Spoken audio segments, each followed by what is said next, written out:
नमस्कार, मैं हूं आशुतोष और आप देख रहे हैं सत्यहिंदी.com। सत्यहिंदी.com का विशेष कार्यक्रम श्रवणगढ़ की खरी खरी में आपका स्वागत है।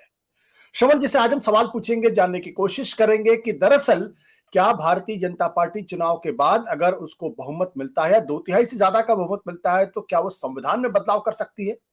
यह सवाल इसलिए उठ रहा है क्योंकि भारतीय जनता पार्टी के कर्नाटक के मेंबर ऑफ पार्लियामेंट है अनंत कुमार हेगड़े।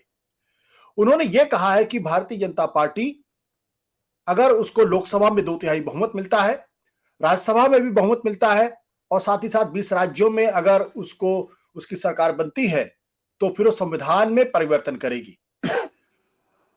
अब जो प्रधानमंत्री नरेंद्र मोदी बार बार 400 पार की बात कर रहे हैं, लोग उससे जोड़कर इसको देखते हैं और लोगों ने कहा कि दरअसल भारतीय जनता पार्टी की कभी भी भारत के संविधान में उस तरीके से आस्था नहीं रही है। तो लिहाजा क्या हेगड़े ने उस रहस्य का पर्दाफाश कर दिया है? क्या वाकई में एक बड़ा खतरा है 2024 के लोकसभा चुनाव के बाद?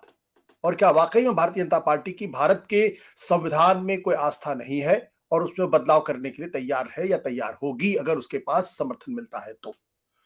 हालांकि अनंत हेगड़े के इस बयान के बाद फौरन भारतीय जनता पार्टी ने इस बयान से अपने आप को अलग कर लिया और यह कहा कि उनकी व्यक्तिगत ओपिनियन है, लेकिन बहस तो शुरू हो ही गई है। श्रवण जी, आपका बहुत बहुत स्वागत है। ये जो अनंत हेगड़े ने जिस तरीके से बड़े के छत्ते में हाथ डाल दिया है, क्या गलती से उन्होंने भारत बीजेपी का जो गोपनीय एजेंडा है उसका पर्दाफाश किया है? क्या वाकई में वो चाहती है कि भारत के संविधान को पूरी तरीके से बदल दिया जाए? आपकी क्या राय है? देखिए, 2-3 चीजें। अनंत कुमार हेगड़े 28 साल की उम्र में सांसद हो गए थे। वो 1996 से 1999 तक सांसद रहे और अभी वो काफी समय से 2004 से सांसद हैं। आरएसएस के और बीजेपी के वो कट्टर समर्थक हैं, पार्टी के वर्कर हैं।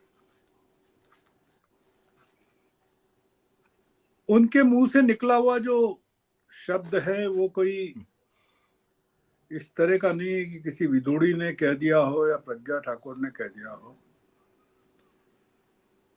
ये बहुत सोच समझ के कहा गया शब्द है जी। पार्टी ने अपने आप को दूर कर लिया है, उनका निजी विचार बताया है और ये कहा है कि एक्सप्लेनेशन लेंगे। वो क्या तो एक्सप्लेनेशन लेंगी पार्टी, क्या वो देंगे?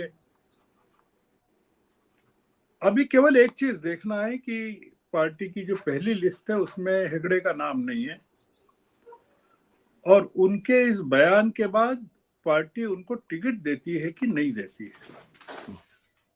जो टेस्ट है पार्टी का कि वो उसने अपने आप को हेगड़े के बयान से अलग कर लिया है, उसका पहला टेस्ट ये होगा कि हेगड़े को टिकट दिया जाता है कि नहीं दिया जाता है।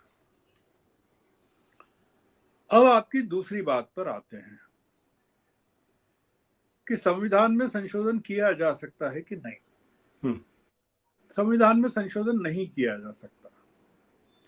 उसके लिए राज्यसभा और लोकसभा दोनों में 2/3 बहुमत चाहिए और 20 राज्यों में सरकारें चाहिए। वो नहीं है अभी और होगी भी नहीं। राज्यसभा में भी उनके पास बहुमत सिंपल मेजोरिटी के लिए 4 सीटों की कमी है, 3 या 4 सीटों की कमी है। मुद्दा दूसरा है जी।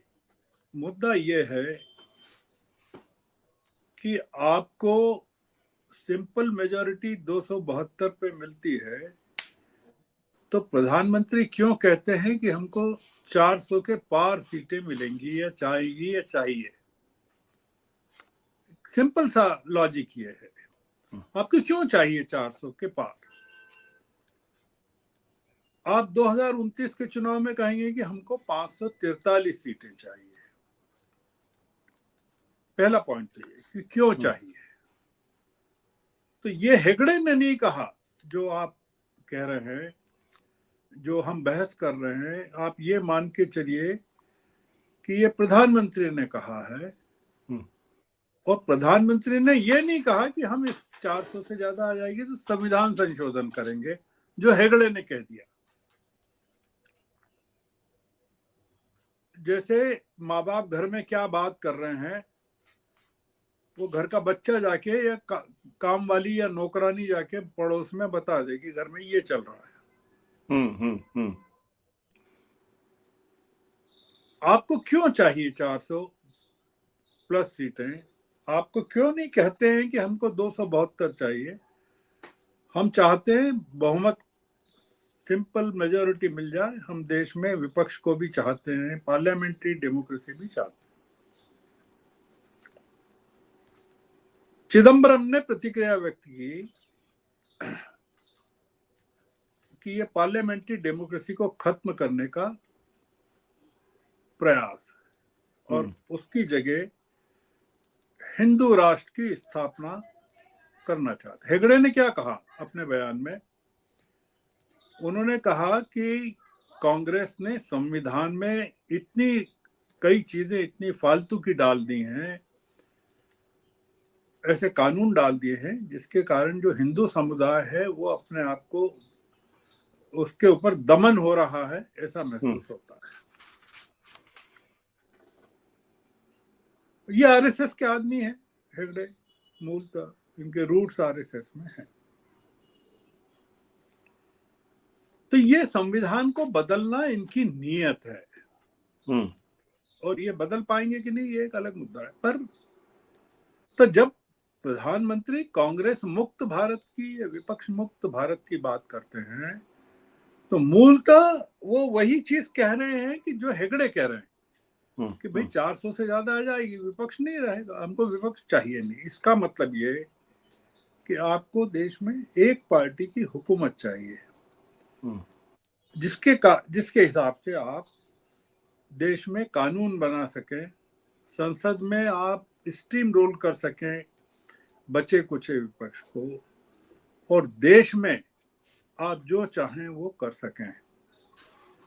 ये वही है चीज कि आपको चुनाव लड़ने के लिए जितना चंदा चाहिए, ये जितने पैसे चाहिए, उससे 10 गुना पैसा आपको इलेक्टोरल बॉन्ड से मिल रहा है, और उसके बाद भी आप रुकना नहीं चाहते। ये वही चीज है कि आपकी महत्वाकांक्षाओं का अंत नहीं है। तो ये जो पूरी बहस है, ये जो पूरा हेगड़े का कथन है, ये बहुत खतरनाक चीज है और ये देश के नागरिकों को समझ में आना चाहिए। इसमें एक चीज जो मैं कहना चाहता हूं कि ये गलती से नहीं निकला उनके मुंह से। ये मतलब जिसको कहते हैं ना कि अरे उन्होंने घर की बात उजागर कर दी, ये मैं नहीं मानता हूं। ये एक मैसेज है देश के जो कमिटेड लोग हैं हिंदुत्व के प्रति या बीजेपी के प्रति या मोदी जी के समर्थक हैं उनको और पार्टी वर्कर्स को कि 400 से ज्यादा सीटें 400 क्यों चाहिए मोदी जी को, वो उन्होंने बताया है कि ये आपके लिए बहुत जरूरी है। अगर आप चाहते हैं कि हिंदू राष्ट्र की स्थापना हो, हरिद्वार का जो डिक्लेरेशन है उसको अगर क्रियान्वित करना है जी, तो आपको 400 से ज्यादा सीटें इस चुनाव में प्राप्त होना चाहिए। तो ये गलती से निकली हुई बात नहीं है, क्योंकि ये बड़ा अपने कार्यकर्ताओं को, काडर को, और कर्नाटक में खासकर जो कन्नड़ भाषा में उनका पूरा का पूरा वीडियो है।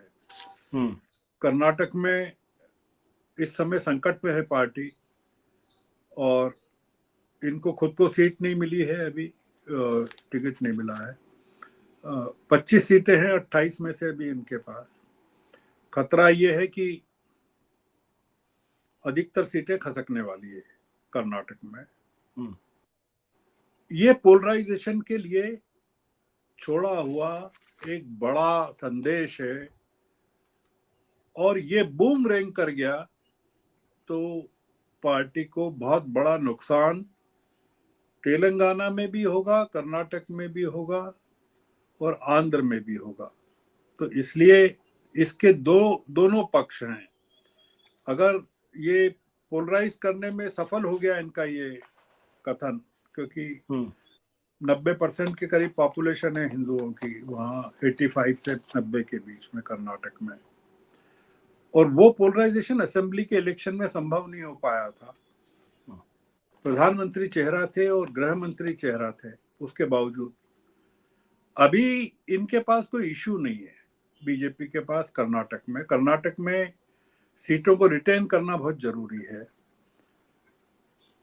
आरएसएस के जो सेकंड इन कमान है हौसबोले, वो वहीं के हैं, कर्नाटक के शिमोगा के हैं, बेंगलोर में उनका कार्य क्षेत्र रहा है, अभी भी वो ऑपरेट वहीं से करते हैं।